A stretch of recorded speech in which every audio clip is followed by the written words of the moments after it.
রাস্তাঘাটে আমাদের 80% হয়ে গেছে।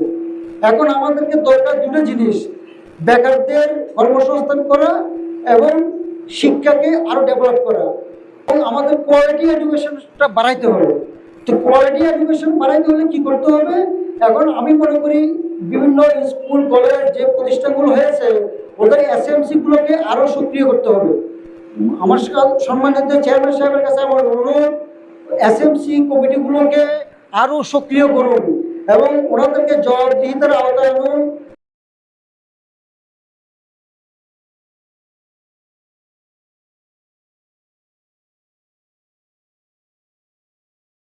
শুভ বিকাল।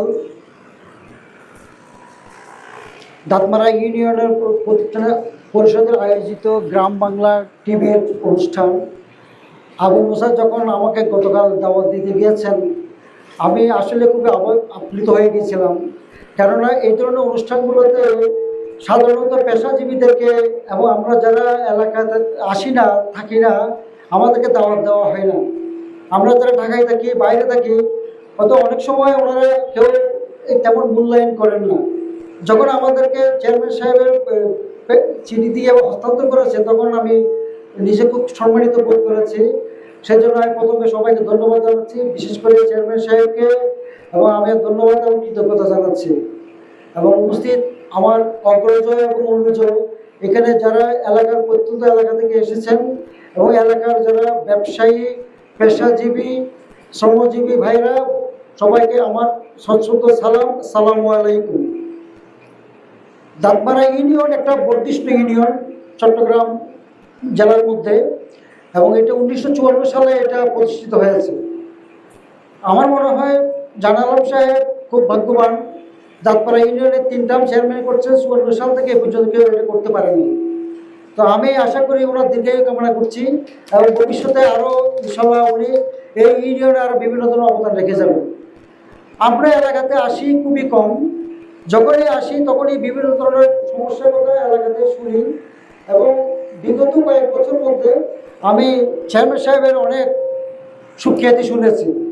যদিও চেয়ারম্যান সাহেবের সাথে আমার কোনো ব্যক্তিগত পরিচয় ছিল না, কিছুদিন আগে থেকে ওনার সাথে আমার পরিচয় হয়েছে। আমি খুব অনুপ্রাণিত হয়েছি, বিশেষ করে ওনার অ্যাক্টিভিটি, ওনার বিভিন্ন ধরনের ডিসিশনের ক্ষমতা এবং প্রত্যন্ত এলাকাতে যে যোগাযোগ ব্যবস্থাকে ডেভেলপমেন্ট করা, সেটা ওনার একক প্রচেষ্টা, সেটা আমি শুনেছি। এবং সরকারি বিভিন্ন প্রজেক্টগুলো হয়, কিন্তু এটাকে তদবির করে আনতে হয়। আমি শুনেছি উনি বিভিন্নভাবে তদবির করে বিভিন্ন প্রজেক্টগুলো মন্ত্রণালয় থেকে উনি এনে এখানে ডেভেলপমেন্ট কাজগুলো করেছেন। হ্যাঁ, আমি একটু উদাহরণ দিতে চাই, যেমন আরটিএপি প্রজেক্টের সে সেলফি রোডের প্রজেক্টটাও সম্ভবত উনি এভাবে তদবির করেছেন। অনেক আগে থেকে প্রস্তাবিত ছিল, কিন্তু গভর্নমেন্টের অ্যালোকেশনগুলো পাইতে হলে তদবির করতে হয়।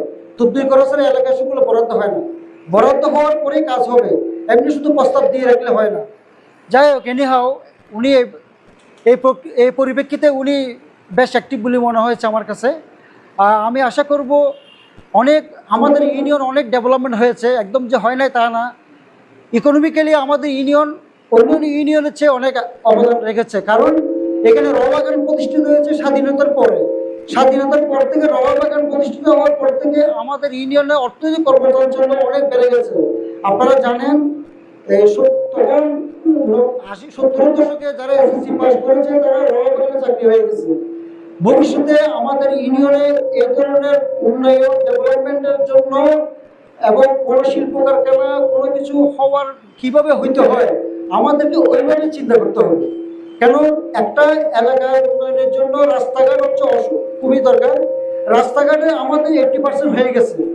এখন আমাদেরকে দরকার দুটো জিনিস, বেকারদের কর্মসংস্থান করা এবং শিক্ষাকে আরও ডেভেলপ করা। নেওয়াজ একটা কথা বলেছেন, কোয়ালিটি এডুকেশন ছাড়া কোনোদিন এলাকার ডেভেলপমেন্ট হয় না। আমাদেরকে কোয়ান্টিটি এডুকেশন হয়ে গেছে এবং আমাদের কোয়ালিটি এডুকেশনটা বাড়াইতে হবে।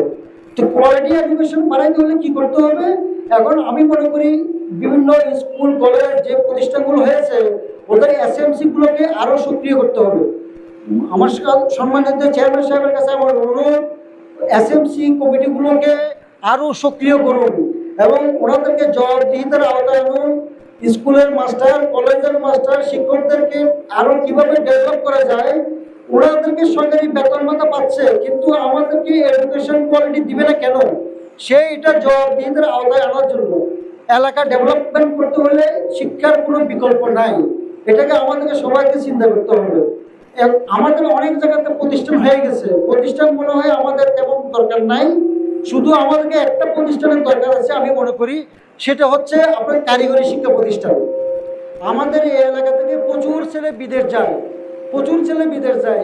ইদানিং আমি গতকালও হেয়াকুতে আলাপ করে দেখেছি, ইদানিং সাইপ্রাস যাচ্ছে। আপনি কল্পনা করতে পারেন ইউরোপের মতো দেশে আমাদের এলাকার ছেলেরা যাচ্ছে, কিন্তু কিভাবে যাচ্ছে? কোনো কোনো ওদের মধ্যে প্র্যাকটিক্যাল কোনো নেই, ওনারা শুধু লেবার হিসেবে যাচ্ছে ওখানে। আজকে যদি আমরা যদি একটা কারিগরি শিক্ষা প্রতিষ্ঠান করতে পারতাম, তাহলে ওনাদের কিন্তু হসপিটালি ম্যানেজমেন্ট যদি আমরা ট্রেনিং করাতে পারতাম, তাহলে ওনারা কি অনেক ওখানে অনেক হাই স্যালারি পেতে পারত। তো আমার চেয়ারম্যান সাহেবের কাছে আমার অনুরোধ, এই ধরনের মনে হয় একটা উদ্যোগ নেওয়া যেতে পারে। সেটার জন্য আমাদের সম্পূর্ণ সমর্থন থাকবে। আমার ব্যক্তিগত এবং আমাদের পরিবারে আমরা সব সময় শিক্ষার ব্যাপারে অগ্রণী থাকি। আমাদের এলাকার প্রতিষ্ঠানগুলোকে আমরা আমাদের আব্বারা অনেকভাবে করেছেন, বিভিন্নভাবে সাহায্য সহযোগিতা করেছেন, এবং আমার মনে হয় একটা কারিগরি শিক্ষা প্রতিষ্ঠানের দিকে আমাদের নজর দেওয়া যেতে পারে। যেহেতু আমাদের এখানে প্রবাসীর সংখ্যা বেশি, প্রবাসীর সংখ্যারা এখানে যদি কারিগরি শিক্ষা প্রতিষ্ঠান হয়, তাহলে ওরা ডেভেলপমেন্ট হয়ে বিদেশ যেতে পারবে এবং ওইখানে তারা অনেক কিছু আর্ন করতে পারবে। আর কমিউনিকেশন দিক দিয়ে আমার মনে হয় অনেক কিছু হয়ে গেছে। আমার মনে হয় আমাদের ইন্টার ডিস্ট্রিক্ট রুটগুলোকে আর একটু ডেভেলপ করা যায়।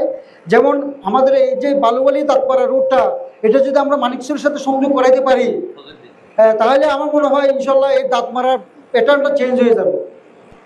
আমি খুব খুশি হলাম উনি প্রজেক্টটা দিয়েছেন। আমি আশা করি এটা কীভাবে তদবির করে আনা যায় এবং আরও কীভাবে দ্রুত কাজ করা যায়। মানিকচুরি কানেক্টিংটা হয়ে গেলে আরও একটু ইনশাল্লাহ দাঁতমারা এবং আমাদের এলাকাটা ডেভেলপ হয়ে যাবে।